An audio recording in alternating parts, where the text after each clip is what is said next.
손자병법. 손자병법은 중국 역사에서 가장 유명한 군사 전략서 중 하나로 선조들이 전쟁에서의 승리를 위해 개발한 전략과 전술의 집합체입니다. 이 책은 전쟁에서의 승리와 생존을 위해 필요한 지혜와 노하우를 제공하며 현재까지도 군사 전략에서 영향력을 끼치고 있습니다. 손자병법은 손무가 고대 중국 시대에 저술했던 병법서로 중국의 전통 병법서 중에서 가장 유명하고 중요한 것 중 하나입니다. 손자병법은 전투 전략, 병력 편성, 병기 사용, 군사 훈련, 정비, 공급 등 군사 작전에서 필요한 전반적인 내용을 다루고 있습니다. 손자병법은 전쟁에서의 승리를 위한 다양한 전략과 기술을 소개하고 있습니다. 이 중에서 가장 유명한 것은 측면전 측면 공격 전략으로 상대방의 취약점을 파악하여 적의 뒷면을 공격하는 방법을 말합니다. 또한 손자병법에서는 기회는 타지 않으면 만들어라, 공기부비 출기부예라는 유명한 문구가 등장합니다. 이는 적의 준비가 되어 있지 않은 상황에서 기습을 하여 승리를 차지하는 전략을 말합니다. 손자병법은 무경칠서 중에서도 가장 중요한 병서 중 하나로 꼽히며 군사 전략과 전술에 대한 중요한 자료로 평가받고 있습니다. 이러한 이유로 손자병법은 현대 군사 전략에도 많은 영향을 끼치고 있습니다. 구독, 좋아요, 알람 설정은 영상 제작에 큰 도움이 됩니다. 시계는 전쟁을 시작할 때 필요한 계획입니다. 예를 들어 전쟁을 시작하기 전에 먼저 적의 위치와 군력을 파악하고 각 부대들의 역할과 임무를 분배해야 합니다. 이를 통해 군대를 효율적으로 운용할 수 있습니다. 시계는 전쟁을 준비하고 시작하기 전에 필요한 계획 단계로 다음과 같은 내용이 포함될 수 있습니다. 우선 적의 위치와 군력을 파악합니다. 이를 위해 정찰 부대를 파견하여 적군의 병력, 병기, 주둔지, 군수 상황 등을 조사합니다. 그 다음으로는 군대를 구성하고 각 부대들의 역할과 임무를 분배합니다. 이를 위해서는 군대를 구성하는 병력의 종류와 수량, 각 부대의 위치와 역할 등을 고려해야 합니다. 또한 전투에서 우리 군이 이길 수 있는 전략적인 방법을 계획합니다. 이를 위해서는 적군의 특성과 강점, 약점 등을 파악하고 우리 군이 그에 맞게 대처할 수 있는 전략을 세워야 합니다. 마지막으로 위험한 상황에 대비하여 예비 계획을 마련합니다. 예를 들어 우리 군이 예상치 못한 패배를 당할 경우에는 철수 또는 숨어서 지켜보는 전략 등을 고려합니다.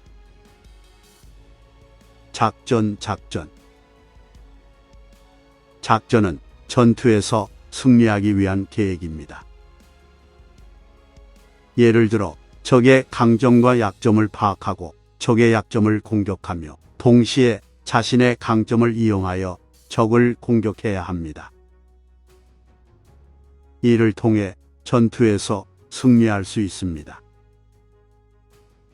작전은 전투를 수행할 때 실제로 실행되는 계획입니다. 이 계획은 적의 상황과 자신의 상황을 파악하여 작성됩니다.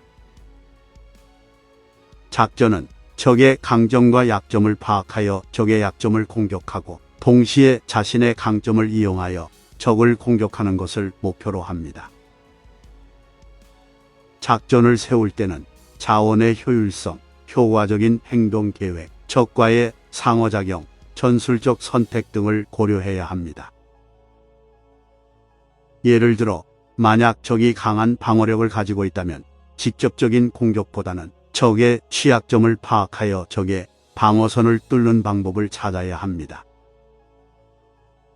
또한 작전을 세울 때는 시간과 장소의 제한을 고려해야 합니다.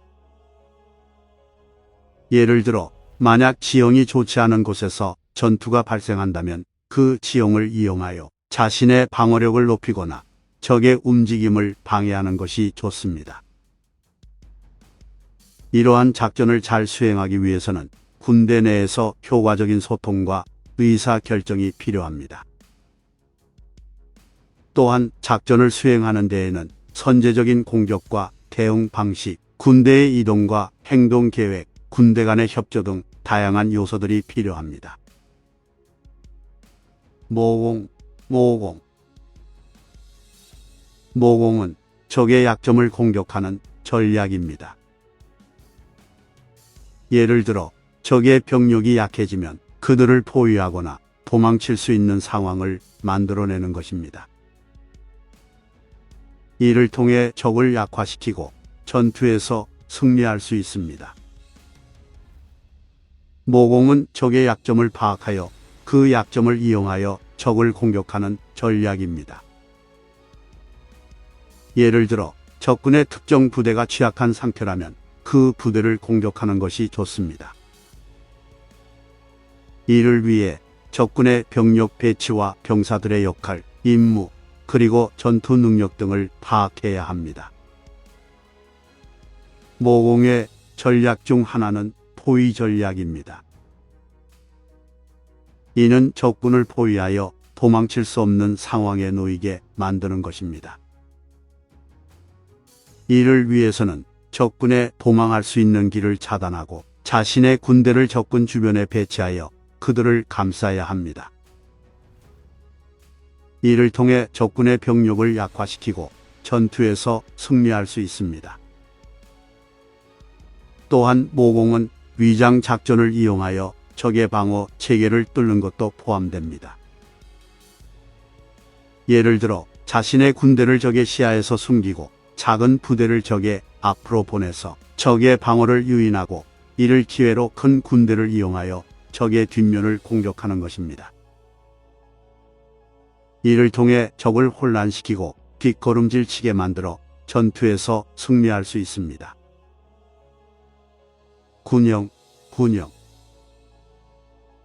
군용은 군대를 배치하는 방법입니다. 예를 들어 군대를 직선형, 파병형, 마루형 등으로 배치하여 적의 공격을 막고 동시에 적을 공격할 수 있도록 기획합니다. 이를 통해 군대를 효율적으로 운용하고 전투에서 승리할 수 있습니다. 군용은 군대를 배치하는 데 있어서 매우 중요한 역할을 합니다. 배치 방식에 따라 군대의 전투력이 크게 달라질 수 있기 때문입니다. 손자병법에서는 군용의 종류로서 직선형, 파병형, 마루형 등을 언급하고 있습니다. 직선형 직선으로 군대를 배치하는 방법입니다. 주로 공격적인 전략에 사용됩니다. 적의 중앙 부분을 공격하여 적군을 분할시키는 것이 목적입니다. 파병형 파동처럼 파병을 펴듯 배치하는 방법입니다. 주로 방어적인 전략에 사용됩니다. 적의 공격을 흡수하고 파병의 끝 부분으로 반격을 가하는 것이 목적입니다. 마루 형태로 군대를 배치하는 방법입니다. 주로 적의 공격을 막는 것이 목적입니다. 중앙에 방어군을 배치하고 주변에는 공격군을 배치하여 적의 공격을 막으면서도 동시에 반격할 수 있습니다. 이외에도 여러 가지 다양한 군용이 존재하며 군용은 전투 상황에 따라 적절하게 선택하여 사용해야 합니다.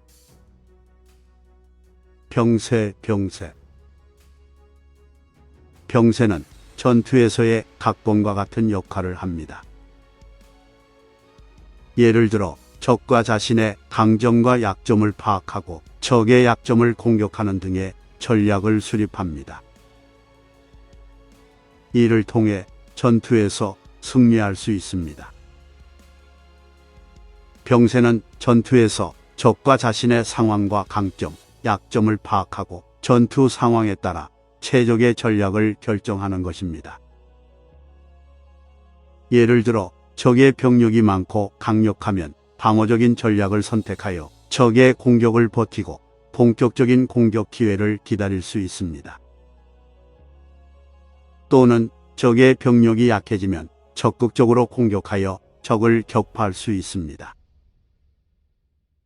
이처럼 전투 상황에 따라 적절한 전략을 결정하는 것이 병세입니다. 허실. 허실은 적을 혼란시키기 위한 전략입니다.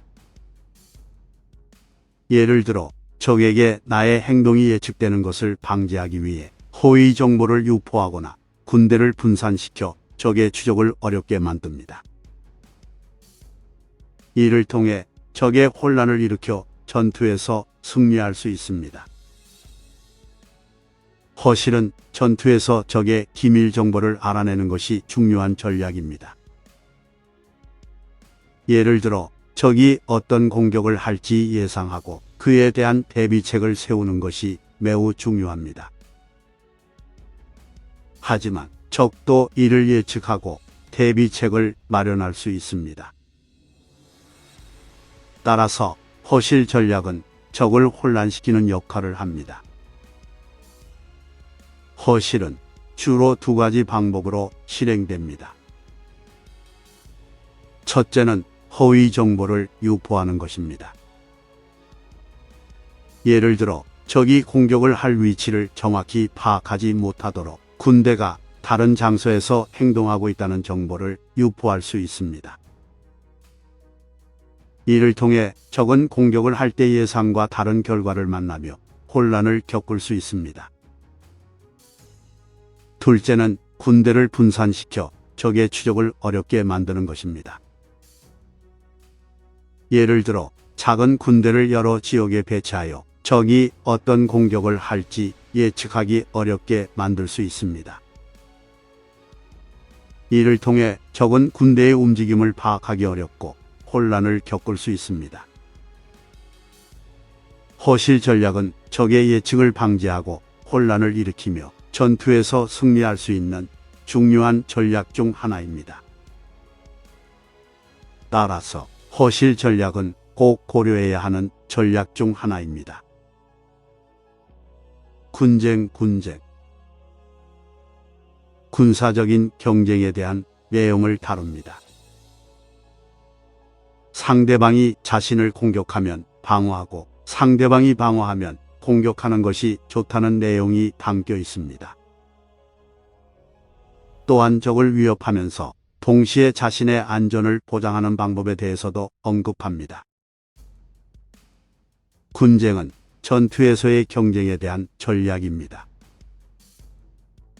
이 전략은 상대방이 자신을 공격할 때는 방어하고 상대방이 방어할 때는 공격하는 것이 좋다는 것을 강조합니다. 이를 통해 상대방의 실수를 유도하거나 상대방의 방어력을 낮추어 쉽게 공격할 수 있도록 합니다. 또한 군쟁에서는 적을 위협하면서 동시에 자신의 안전을 보장하는 방법에 대해서도 언급합니다. 예를 들어 적의 병력이 자신의 병력보다 약한 경우 공격할 때 적의 병력을 직접 공격하는 대신 적의 주변에 대규모 병력을 배치하여 적을 위협하면서도 자신의 안전을 보장합니다. 또한 군쟁에서는 상대방의 정보를 수집하고 분석하는 것이 매우 중요합니다. 적의 강점과 약점을 파악하고 그들의 전략과 계획을 예측할 수 있도록 정보를 수집하고 분석해야 합니다. 이를 통해 적을 예측하고 대응할 수 있으며 전투에서의 우위를 점할 수 있습니다. 구변 9가지 변화에 대해 다루고 있습니다. 이는 상황에 따라 적절한 전략을 선택하고 적응하는 데 도움이 됩니다. 구변은 위계와 군대의 편성, 군기의 사용, 적의 양식과 기세 등 다양한 요소들을 다루고 있습니다. 구변은 상황에 따라 9가지 변화를 선택하고 적응하여 전략을 세우는 것을 말합니다. 각 변화는 다양한 요소를 다루고 있습니다. 예를 들어 위계의 변화는 지휘관이 바뀌거나 부대의 지휘 체계가 변경될 때 적용됩니다. 군대의 편성 변화는 부대의 크기와 구성을 변경함으로써 적응하는 것을 의미합니다. 군기 변화는 다양한 무기와 병기를 사용하여 적응하는 것을 의미합니다. 적의 양식 변화는 적의 공격 방식과 동작을 분석하여 적응하는 것을 말합니다. 마지막으로 기세 변화는 상대방의 기세에 대응하여 자신의 전략을 변경하는 것을 의미합니다. 이는 상황에 따라 적절한 대응 방법을 선택하는 데 있어서 매우 중요합니다. 첫째, 진변. 진변은 군대를 배치하는 방법을 변화시키는 것을 의미합니다. 이는 예상치 못한 곳에서 적이 출현했을 때 대처하기 위한 것입니다. 둘째, 지변. 지변은 지형이나 날씨 등에 따라 군대를 배치하는 방법을 변화시키는 것을 의미합니다. 이는 지형이 적과 자신의 전략에 영향을 미치는 경우 유용합니다. 셋째, 인변. 인변은 부대의 인원수나 군사의 실력 등에 따라 군대를 배치하는 방법을 변화시키는 것을 의미합니다. 이는 자신이 강한 부분을 최대한 활용하고 적의 약점을 공격하기 위한 것입니다. 넷째, 수변. 수변은 군수, 병수, 나, 무기의 종류 등에 따라 군대를 배치하는 방법을 변화시키는 것을 의미합니다. 이는 자신이 보유한 무기와 수량을 최대한 활용하여 적과 대항하기 위한 것입니다. 다섯째, 식변. 식변은 식량과 관련된 변화를 의미합니다. 이는 전투에서 식량이 부족할 때 군대의 위치를 이동시켜 식량을 구하거나 적의 식량 창고를 탈취하는 등의 전략을 수립하는 것입니다. 여섯째, 기변. 기변은 무기나 기구 등의 사용에 따라 군대를 배치하는 방법을 변화시키는 것을 의미합니다. 이는 자신의 무기와 기구를 최대한 활용하여 적을 공격하거나 방어하기 위한 것입니다. 일곱째, 태변. 태변은 태도나 기세를 변화시키는 것을 의미합니다. 이는 적과의 대결에서 상대방을 혼란시키기 위해 자신의 기세와 태도를 변화시키는 것입니다. 여덟째는 변화함에 따라 조치하라는 내용입니다. 상황이나 상대방의 움직임에 따라 조치를 취해야 한다는 것입니다. 예를 들어 상대방이 공격적인 자세를 취하면 방어를 강화하고 상대방이 수비적인 자세를 취하면 공격을 강화해야 합니다. 아홉째는 전략을 통해 적을 유인하고 덫에 걸리게 하라는 내용입니다. 예를 들어 상대방이 자신의 공격에 대해 대처하는 동안 뒤에서 기습을 하는 것이나 상대방의 도망을 막아 적진으로 밀어넣는 것 등이 있습니다. 적의 반응을 예상하고 그에 따라 움직이는 것이 중요합니다. 행군. 군대의 이동에 관한 내용을 다룹니다. 행군의 기본 원칙과 기술, 군대를 이동시키는 방법과 위험 요소들을 대처하는 방법 등이 포함되어 있습니다. 행군은 군대를 이동시키는 일련의 과정을 말합니다. 군대가 전장으로 이동하거나 장소를 이동해야 할 때 필요한 기술입니다. 행군은 전략적, 전술적, 기술적 측면에서 중요한 역할을 합니다. 행군에 필요한 기본 원칙 중 하나는 군수 군량 선방입니다. 이것은 군대가 이동할 때 충분한 식량과 수송을 미리 준비해야 한다는 것을 의미합니다. 그렇지 않으면 군대가 급변하는 상황에서 식량 부족으로 군사력이 약화되거나 군대가 흩어져 전투에서 패배할 수 있습니다. 또한 행군 도중에는 지형과 날씨 등의 위험 요소들이 있으므로 이를 대처할 수 있는 기술과 전술적 사고력이 필요합니다. 예를 들어 지형에 따라 행군하는 방법이나 곳곳에 숨어있는 적에 대한 경계, 위기 상황에서 대처하는 방법 등을 예측하고 대비할 필요가 있습니다. 또한 행군에서는 전투와 마찬가지로 행군의 방법에 따라 효과가 다릅니다. 행군의 방법에는 진군, 척후진군, 대동군 등이 있으며 이러한 방법들은 상황에 따라 선택됩니다. 이와 같은 행군 기술과 전략적 사고력을 바탕으로 군대는 빠르게 이동하면서 적의 위치를 찾아내거나 자신의 안전을 보호하면서 전략적 위치에 도달하는 등의 전술적인 목표를 달성할 수 있습니다. 지형. 전장의 지형과 환경에 대한 이해와 그에 따른 전략을 다루고 있습니다. 전장의 지형과 자연 장애물을 이용하여 적을 유인하거나 방어하는 등 지형적 이점을 살리는 방법에 대해 설명합니다. 지형은 전투에서 매우 중요한 역할을 합니다.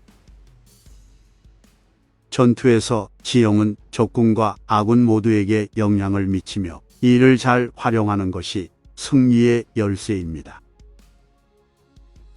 전장에서의 지형은 산, 강, 숲, 평원 등 다양한 형태가 있습니다.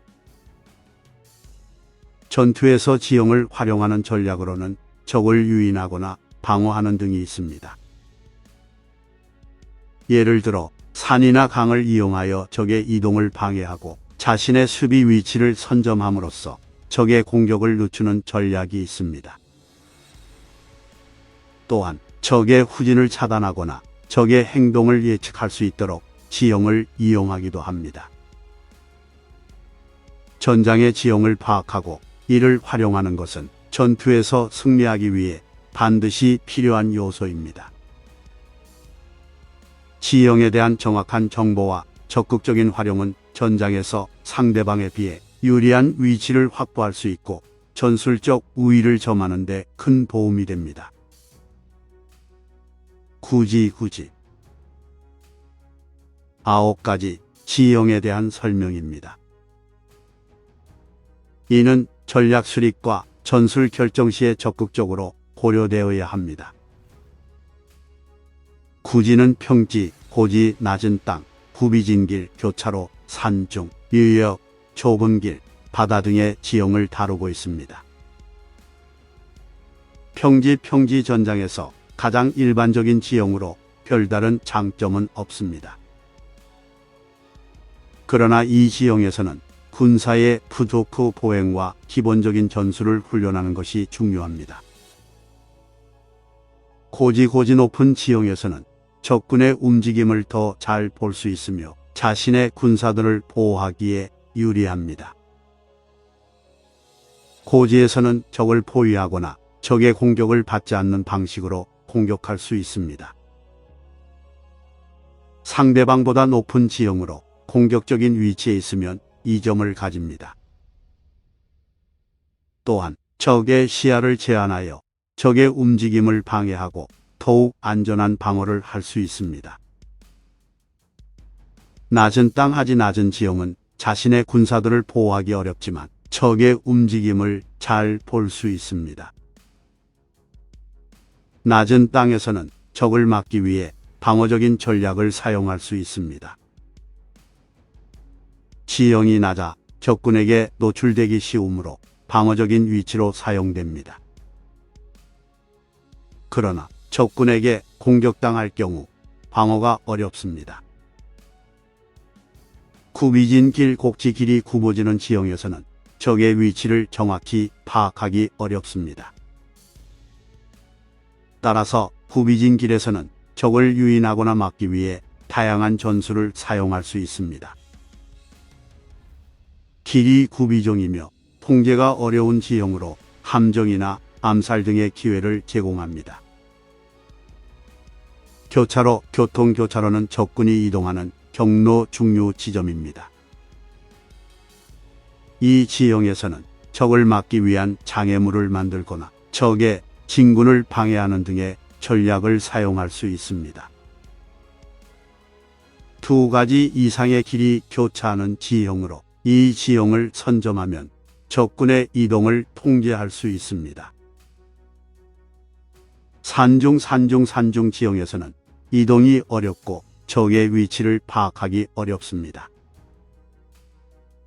따라서 산중에서는 전술적으로 적의 움직임을 예측하고 적을 공격하기 위한 적극적인 전략을 사용할 수 있습니다. 산을 중심으로 한 지형으로 특정한 이점을 가진 지형입니다. 고도가 높아서 공격을 받는 경우 방어가 용이하고 적에 대한 정확한 정보를 파악하기 어렵습니다.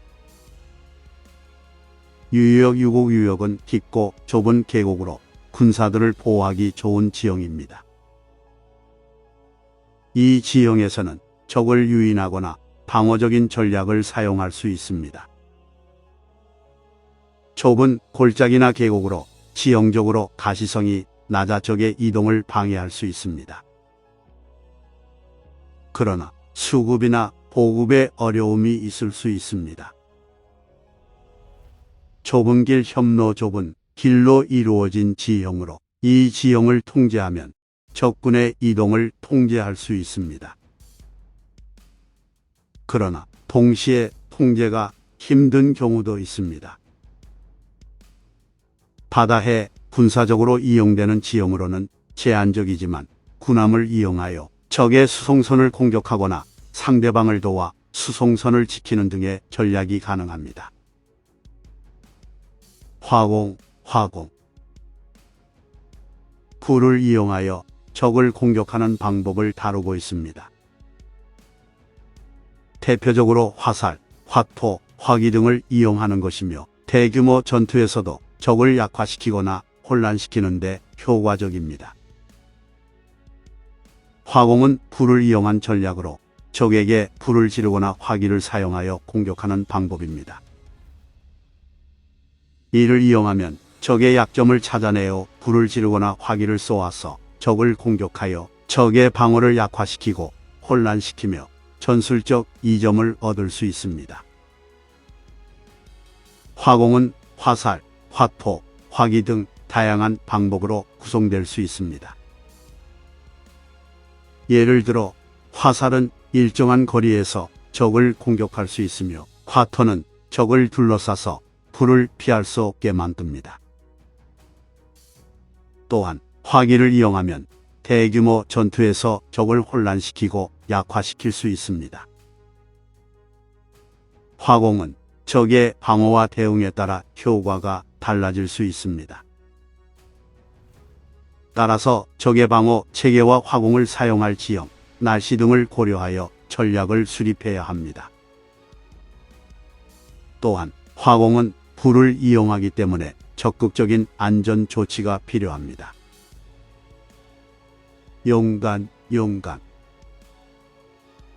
적의 약점이나 오류를 이용하여 공격하는 방법에 대해 다룹니다. 적군 내부에 침투하여 불안과 혼란을 조성하고 적의 연합을 파괴하거나 공격 계획을 무력화시키는 방법이 있습니다. 용간은 적의 약점이나 실수를 이용하여 공격하는 전략입니다. 적의 내부에 침투하여 정보를 수집하고 혼란을 일으키는 것이 주요 전략입니다. 이를 통해 적의 결속력을 약화시키고 공격 계획을 방해하는 것이 목적입니다. 용간의 대표적인 예시로는 스파이나 배신자를 이용하는 것이 있습니다. 스파이나 배신자는 적군 내부에 침투하여 정보를 수집하고 적군 내부의 결속력을 약화시키는 역할을 합니다. 또한 적의 연합을 파괴하거나 공격 계획을 무력화시키는 것도 가능합니다. 연가는 대개 정찰과 정보 수집, 기습과 감시 등의 기술과 함께 사용됩니다. 이를 통해 적의 약점을 파악하고 이를 이용하여 전략적으로 공격하는 것이 가능해집니다. 손자병법은 군사 전략서 중에서도 가장 유명한 책 중 하나입니다. 그만큼 오랜 역사를 지닌 전략서이지만 그 안에 담긴 내용은 현재에도 많은 가치를 가지고 있습니다. 이 책의 내용은 군사 전략뿐만 아니라 일상생활에서도 적용 가능한 지혜를 담고 있으며 특히 손자병법의 구변, 구지, 화공, 용간 등의 전략을 익히면 상황에 적절한 전략을 선택하고 대처하는 능력을 갖출 수 있습니다. 손자병법은 역사적으로 증명된 탁월한 전략과 전술의 집합체이므로 군사 역사에 관심 있는 사람뿐만 아니라 전략을 고민하는 모든 사람들에게 추천할 만한 책입니다.